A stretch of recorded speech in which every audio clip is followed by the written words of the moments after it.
അസ്സലാമു അലൈക്കും ഫ്രണ്ട്സ്. ഗരം മസാലയുടെ പുതിയൊരു ഇഫ്താർ റെസിപ്പിയിലോട്ട് എല്ലാവർക്കും സ്വാഗതം. നോമ്പിന് നമുക്ക് എളുപ്പത്തിൽ ഉണ്ടാക്കാവുന്നതും ചിലവ് കുറഞ്ഞതുമായിട്ടുള്ള ഒരു ഡിഷാണ് സമോസ. പല രീതിയിലുള്ള സമോസകളുണ്ട്. അതായത് ചിക്കൻ, ബീഫ്, മട്ടൺ അങ്ങനെയുള്ള ഫില്ലിംഗ് ഒക്കെ ഉപയോഗിച്ചിട്ട് നമുക്ക് സമോസകൾ ഉണ്ടാക്കിയെടുക്കാം. എന്ത് തന്നെ പറഞ്ഞാലും സമൂസയിലെ സ്റ്റാർ വെജിറ്റബിൾ സമൂസ കേട്ടോ. പ്രത്യേകിച്ചും പൊട്ടാറ്റോ സമൂസയാണ് ഏറ്റവും ടേസ്റ്റുള്ള സമൂസ. അപ്പോൾ ഫ്രണ്ട്സ്, ഇന്നത്തെ നമ്മുടെ റെസിപ്പി സിമ്പിൾ വെജിറ്റബിൾ സമൂസയാണ്. അപ്പോൾ ഫ്രണ്ട്സ്, നമുക്കിങ്ങനെ വളരെ ഈസി ആയിട്ട് നമ്മുടെ ഈ ഹോം മെയ്ഡ് വെജിറ്റബിൾ സമൂസ റെഡിയാക്കി എടുക്കുന്നതെന്ന് നോക്കാം. ഇവിടെ ഞാൻ 3 വലിയ പൊട്ടാറ്റോ എടുത്തിട്ടുണ്ട്. ഈ പൊട്ടാറ്റോയെ ഞാൻ പ്രഷർ കുക്കറിൽ വെച്ചിട്ട് 3 വിസിൽ അടിച്ച് വേവിപ്പിച്ചെടുത്തിട്ടുണ്ട് കേട്ടോ. ഇതിനെ പീൽ ചെയ്തതിന് ശേഷം നന്നായിട്ടൊന്ന് മാഷ് ചെയ്തെടുക്കുക. ഒരു പൊട്ടാറ്റോ മാഷർ ഉപയോഗിച്ചിട്ട് തന്നെ നമുക്ക് മാഷ് ചെയ്തിട്ട് മാറ്റി വയ്ക്കാം. ഫില്ലിങ് റെഡിയാക്കി എടുക്കുന്നതിന് വേണ്ടിയിട്ട് ഞാനിവിടെ ഒരു പാൻ ചൂടാക്കി എടുത്തിട്ടുണ്ട്. ഇതിലോട്ട് നമുക്ക് എണ്ണ ഒഴിക്കാം. ഏത് എണ്ണ വേണമെങ്കിലും ഉപയോഗിക്കാം കേട്ടോ. ഞാനിവിടെ ഉപയോഗിച്ചിട്ടുള്ളത് വെളിച്ചെണ്ണയാണ്. ഇനി ഈ എണ്ണയിലോട്ട് ഞാൻ ചെറിയ ജീരകം ചേർക്കാം കേട്ടോ. നല്ല ജീരകം 1/2 ടീസ്പൂൺ നല്ല ജീരകമാണ്. ഇനി ഇതിൻ്റെ ഫ്ലേവർ പറ്റില്ല എന്നുള്ളവർക്ക് ഒഴിവാക്കട്ടെ. ഇത് കുറച്ച് കറിവേപ്പില ചേർക്കാം. അടുത്തതായിട്ട് ഞാനിവിടെ 2 സവാള ചോപ്പ് ചെയ്തെടുത്തിട്ടുണ്ട്. പിന്നെ 2 ഇഞ്ച് നീളത്തിലുള്ള ഇഞ്ചിയാണിത്. പിന്നെ ഇത് ഒരു കുടം വെളുത്തുള്ളിയാണ്. ഇതെല്ലാം കൂടെ പാനിലോട്ട് ചേർക്കാം. ഇത് നന്നായിട്ട് വഴറ്റിയെടുക്കാം. കുറച്ച് ഉപ്പൊക്കെ ചേർത്തിട്ട് വഴറ്റിയെടുക്കാം കേട്ടോ, പെട്ടെന്ന് വഴന്ന് വരാൻ വേണ്ടിയിട്ട്. ഇപ്പോൾ നമ്മുടെ സവാള നന്നായിട്ട് തന്നെ വഴന്ന് വന്നിട്ടുണ്ട് കേട്ടോ. ഒരു ലൈറ്റ് ഗോൾഡൻ ബ്രൗൺ നിറായി വന്നിട്ടുണ്ട്. ഇനി ഇതിലോട്ട് ഞാൻ പൗഡറുകൾ ചേർക്കണേ.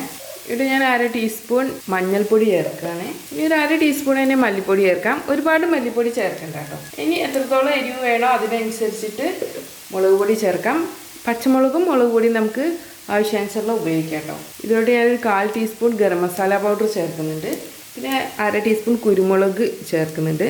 ഇത് ഞാൻ ഫ്രഷ് ആയിട്ട് ക്രഷ് ചെയ്തെടുത്ത കുരുമുളകാണ്. അപ്പോൾ അതിനൊരു പ്രത്യേക സ്മെല്ലായിരിക്കും കേട്ടോ. നന്നായിട്ട് ഒന്ന് ഇളക്കി കൊടുക്കാം. ഈ പൗഡറിൻ്റെ സ്മെല്ലൊന്ന് പോകട്ടെ. ഇതിലൂടെ ഞാനൊരു ഹാൻഡ്ഫുൾ ക്യാബേജ് ചേർക്കുന്നുണ്ട്. ഏത് വെജിറ്റബിളാണ് കയ്യിലുള്ളതെങ്കിലും അതൊക്കെ ഉപയോഗിക്കാം കേട്ടോ. ഇനി ക്യാരറ്റ് ഉണ്ടെങ്കിൽ ക്യാരറ്റ് ഉപയോഗിക്കാം. നമുക്കിത് ജസ്റ്റ് ഒന്ന് വഴറ്റിയെടുക്കാം. ഇത് പിന്നെ ഓവർ കുക്കാകേണ്ട ആവശ്യമില്ല ക്യാബേജ്, അതുകൊണ്ടാണ് ഞാൻ ലാസ്റ്റ് ചേർത്തത്. ഇനി ക്യാരറ്റൊക്കെ ചേർക്കുകയാണെങ്കിൽ നമ്മൾ ഈ പൗഡറുകൾ ചേർക്കുന്നതിൻ്റെ മുൻപേ ഒന്ന് വഴറ്റിയെടുക്കണം. ഇത് നമ്മൾ നേരത്തെ വേവിച്ചിട്ട് മാഷ് ചെയ്ത് വെച്ചിട്ടുള്ള പൊട്ടാറ്റോ ആണ്. ഈ പൊട്ടാറ്റോ പാനിലോട്ട് ചേർക്കാം. ഈ പൊട്ടാറ്റോയിൽ ഞാൻ ഉപ്പ് ചേർത്തിട്ടില്ല, അപ്പോൾ നമുക്ക് ഇവിടെ ഉപ്പ് ചേർക്കണം കേട്ടോ. ഓൾറെഡി സവാള വഴറ്റിയപ്പോൾ ഞാൻ കുറച്ച് ഉപ്പ് ചേർത്തിട്ടുണ്ട്. ഇത് ഞാൻ 1/4 കപ്പ് ഗ്രീൻ പീസ് സോക്ക് ചെയ്തതിന് ശേഷം വേവിച്ചെടുത്തതാണ്. നമുക്കിനി ഇത് നന്നായിട്ട് മിക്സ് ചെയ്തെടുക്കാം. കുറച്ച് ഉപ്പ് ചേർത്തിട്ട് തന്നെ മിക്സ് ചെയ്തെടുക്കാം. നമുക്കിത് നന്നായിട്ട് മിക്സ് ചെയ്തെടുക്കാം. അങ്ങനെ നമ്മുടെ വെജിറ്റബിൾ മസാല റെഡി ആയിട്ടുണ്ട് കേട്ടോ. നല്ല ടേസ്റ്റുള്ള മസാല തന്നെയാണ് കേട്ടോ ഇത്. ചിക്കനും ബീഫും ഒന്നും വേണമെന്നില്ല സമൂസയിൽ. നല്ല പൊട്ടാറ്റോ സമൂസയാണ് സമൂസയിൽ ഏറ്റവും സ്റ്റാറായിട്ടുള്ളത്. അപ്പോൾ അവസാനമായിട്ട് ഇതിലോട്ട് നമുക്കൊരു പിടി മല്ലിയില ചേർക്കാം. ഞാനിവിടെ ആഫ്രിക്കൻ മല്ലിയായിട്ട് യൂസ് ചെയ്യുന്നത്. അപ്പോൾ ഈ ആഫ്രിക്കൻ മല്ലി ഞാൻ ചെറുതായിട്ട് ഒന്ന് ചോപ്പ് ചെയ്തെടുത്തിട്ടുണ്ട്. ഇത് ഞാൻ പാനിലോട്ട് ചേർക്കണേ. ആഫ്രിക്കൻ മല്ലി ആകുമ്പോൾ അധികം ഉപയോഗിക്കരുത്. 1 ലീഫൊക്കെ ഉപയോഗിച്ചാൽ മതി കേട്ടോ. വലുതാണെങ്കിൽ. ചെറുതാണെങ്കിൽ 2 ലീഫൊക്കെ ഉപയോഗിക്കാം. ഒരുപാട് ഉപയോഗിച്ചാലും മല്ലിയുടെ നല്ല കുത്തുണ്ടായിരിക്കും. അപ്പോൾ നമ്മുടെ വെജിറ്റബിൾ മസാല റെഡി ആയിട്ടുണ്ട്. വെജിറ്റബിൾ മസാലയിൽ നമ്മൾ മല്ലിപ്പൊടി ചേർത്തിട്ടുണ്ട്. അതിൻ്റെ കൂടെ തന്നെ നമുക്ക് മല്ലിയും ചേർക്കാം കേട്ടോ. പച്ചമല്ലി ഡയറക്റ്റ് ചേർക്കാവുന്നതാണ്. നമുക്ക് ഫ്ലെയിം ഓഫ് ചെയ്യാം. നമ്മുടെ മസാലയൊന്നും ഇരുന്നിട്ട് തണുത്ത് വരട്ടെ. ഇനി നമ്മുടെ സമൂസ പെർഫെക്റ്റ് ആയിട്ട് സ്റ്റിക്ക് ചെയ്യാൻ വേണ്ടിയിട്ട് ഞാനിവിടെ ഗം ഉണ്ടാക്കിയെടുക്കണം. ഇവിടെ ഞാൻ 1 ടേബിൾ സ്പൂൺ മൈദ എടുത്തിട്ടുണ്ട്. ഇതിലോട്ട് ഞാനൊരു കുറച്ച് വെള്ളം ഒഴിച്ചിരിക്കുകയാണ്.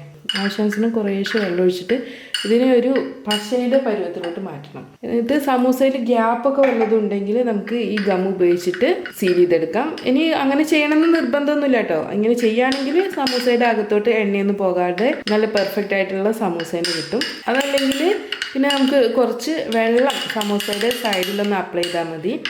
സമൂസ സ്റ്റിക്കായിക്കോളൂ കേട്ടോ. നമ്മുടെ ഗം റെഡി ആയിട്ടുണ്ട്. ഇനി ഇത് മാറ്റി വയ്ക്കാം. ഇവിടെ നമ്മുടെ മസാല ഫില്ലിങ് റെഡി ആയിട്ടുണ്ട്. ഗം റെഡി ആയിട്ടുണ്ട്. ഇവിടെ ഞാൻ റെഡിമെയ്ഡ് സമൂസ ഷീറ്റാണ് യൂസ് ചെയ്യുന്നത്. ഹോം മെയ്ഡ് സമൂസ ഷീറ്റ് ഉണ്ടാക്കുന്നതിൻ്റെ വീഡിയോ ഞാൻ ഇതിന് മുൻപ് അപ്ലോഡ് ചെയ്തിട്ടുണ്ട് കേട്ടോ. വീഡിയോ വേണ്ടവർക്കുള്ള ലിങ്ക് ഞാൻ ഡിസ്ക്രിപ്ഷൻ ബോക്സിൽ ഇടാം. അപ്പോൾ ഇനി നമുക്ക് സമൂസ ഫില്ല് ചെയ്തെടുക്കാം. നമ്മൾ റെഡിമെയ്ഡ് സമൂസ ഷീറ്റ് യൂസ് ചെയ്യുമ്പോൾ ഈ സമൂസ പ്രിപ്പയർ ചെയ്യാൻ ഉദ്ദേശിക്കുന്നതിൻ്റെ ഒരു 1/2 മണിക്കൂർ മുൻപേ പുറത്ത് വയ്ക്കണം കേട്ടോ, ഫ്രിഡ്ജിൽ നിന്ന്. എന്നാലേ ഉള്ളൂ നമുക്ക് നല്ല പെർഫെക്റ്റ് ആയിട്ട് ഇതുപോലെ കിട്ടുക ഷീറ്റ്. അപ്പോൾ ഇനി നമുക്ക് കോൺ ഉണ്ടാക്കാം. ഇങ്ങനെയാണ് കോൺ ഷേപ്പിലാക്കിയിരിക്കുകയാണ്. നമ്മുടെ സമോസ എത്രത്തോളം വലുപ്പം വേണം അതിനനുസരിച്ചിട്ട് വേണം നമുക്ക് ഫില്ല് ചെയ്യാൻ വേണ്ടിയിട്ട്. ഞാനിവിടെ ഒരു മീഡിയം സൈസ് സമൂസകളായിട്ട് ഉണ്ടാക്കുന്നത്. ഒരുപാട് ഫില്ലിങ് വെക്കുന്നില്ല. ഇനി നമുക്ക് കറക്റ്റ് വെച്ചിട്ട് മടക്കിയെടുക്കാം കേട്ടോ. ഇനി ഈ സൈഡിൽ നമ്മുടെ ഗമ്മ് അപ്ലൈ ചെയ്യാം. നല്ല പെർഫെക്റ്റായിട്ട് നിന്നോളൂ നമ്മുടെ സമോസ. ചില സമൂസകളൊക്കെ ഫ്രൈ ചെയ്യുമ്പോൾ വിട്ട് വരില്ലേ, അങ്ങനെ വിട്ട് വരുമൊന്നുമില്ല കേട്ടോ. നമ്മളിങ്ങനെ കറക്റ്റ് ഗമ്മ അപ്ലൈ ചെയ്യുകയാണെങ്കിൽ എക്സ്ട്രാ വരുന്ന ഭാഗം നമുക്കിവിടെ സ്റ്റിക്ക് ചെയ്ത് കൊടുക്കാം. ഇനി ഇങ്ങനെ ഗ്യാപ്പുകൾ ഉണ്ടെങ്കിൽ ആ ഗ്യാപ്പ് കൂടെ നമുക്ക് ഗമ്മ കൊണ്ട് ഫില്ല് ചെയ്യാം. അപ്പോൾ ഇതിൻ്റെ അകത്തോട്ട് എണ്ണ കയറുകയില്ല. അപ്പോൾ നമ്മുടെ ഒരു സമോസ റെഡിയായി. അപ്പോൾ ഇവിടെ ഞാൻ 5 സമോസകൾ ഷേപ്പ് ചെയ്തെടുത്തിരിക്കുകയാണ്. ഇനി ഇത് നമുക്ക് ആദ്യം ഫ്രൈ ചെയ്തെടുക്കാം. ഫ്രൈ ചെയ്യാൻ വേണ്ടിയിട്ട് എണ്ണ ചൂടായി വരുന്നുണ്ട്. നമ്മൾ ഷേപ്പ് ചെയ്യുന്നതിനനുസരിച്ചിട്ട് ഫ്രൈ ചെയ്യണം കേട്ടോ. എല്ലാം കൂടെ ഷേപ്പ് ചെയ്ത് വെച്ചിട്ട് പിന്നെ ഫ്രൈ ചെയ്യാൻ നിൽക്കരുത്, ഇത് പൊട്ടിപ്പോകാനൊക്കെ ഉള്ള ചാൻസ് ഉണ്ട്. ഞാൻ ഓരോ സമൂസയായിട്ട് ഈ ചൂടായ എണ്ണയിലോട്ട് മാറ്റണേ. നമുക്ക് ഒന്നുകിൽ ക്രിസ്പി ആക്കിയിട്ട് ഫ്രൈ ചെയ്തെടുക്കാം, അല്ലെങ്കിൽ നല്ല സോഫ്റ്റ് ആക്കിയിട്ട് ഫ്രൈ ചെയ്തെടുക്കാം. ക്രിസ്പി ആക്കിയിട്ടാണെങ്കിൽ നമുക്ക് മീഡിയം ടു ഹൈ ഫ്ലെയിമിൽ തന്നെ ഇട്ടിട്ട് ഫ്രൈ ചെയ്തെടുത്താൽ മതി മുഴുവൻ ഭാഗവും.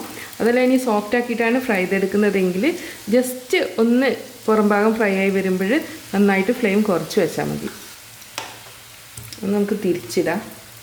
ഇപ്പോൾ നമ്മുടെ സമൂസകളൊക്കെ ഗോൾഡൻ ബ്രൗൺ നിറായിട്ടുണ്ട് കേട്ടോ. കുറച്ച് ക്രിസ്പി ആയിട്ടാണ് ഞാനിവിടെ ഫ്രൈ ചെയ്തെടുത്തിട്ടുള്ളത്. ഇതിനെ ഇനി നമുക്ക് എണ്ണയിൽ നിന്ന് മാറ്റാം. നമ്മുടെ ഫസ്റ്റ് ബഞ്ച് ഫ്രൈ ആയി വന്നപ്പോഴേക്കും ഞാൻ സെക്കൻഡ് ബഞ്ച് ഷേപ്പ് ചെയ്തെടുത്തിട്ടുണ്ട്. അത് നമുക്ക് ഇനി ഇത് എണ്ണയിലോട്ട് മാറ്റാം. ഇനി ഇത് റെഡി ആകുമ്പോഴേക്കിനും അടുത്ത ബഞ്ച് നമുക്ക് ഷേപ്പ് ചെയ്ത് വെക്കണം.